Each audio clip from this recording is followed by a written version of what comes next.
Hidup ini menjadi lebih berharga, menjadi lebih indah ketika setiap kita boleh sama-sama membantu, meringankan beban orang lain, menolong sesama, bahkan kita boleh berinisiatif untuk membantu rekan-rekan, teman-teman, bahkan orang-orang di sekitar kita, tetangga kita, semua orang yang benar-benar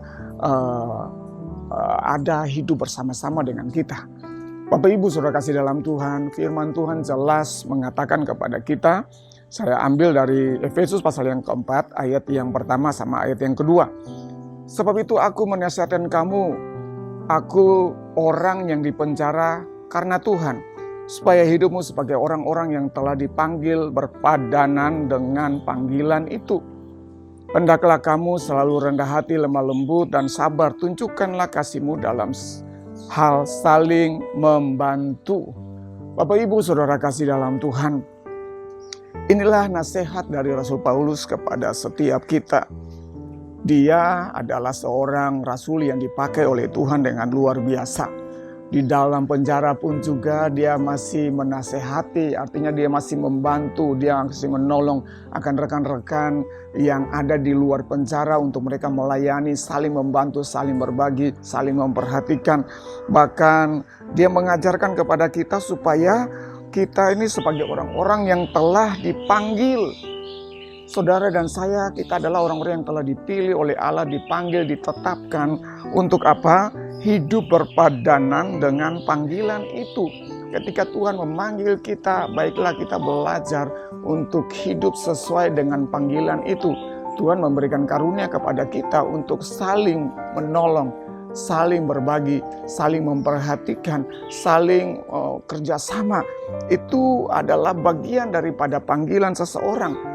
Setiap orang punya panggilan untuk berbeda-beda. Ada yang melayani Tuhan, ada yang bekerja di kantor, ada yang bekerja di pegawai swasta, ada yang bekerja sebagai buruh, ada yang bekerja sebagai polisi, ada yang bekerja sebagai hakim, ada yang bekerja sebagai menteri, dan sebagainya. Namun panggilan kita saat kita berada di tempat di mana Tuhan tempatkan kita, harusnya kita itu memperhatikan sekeliling kita.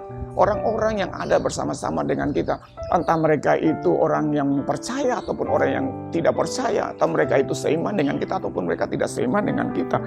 Hendaklah kamu selalu rendah hati.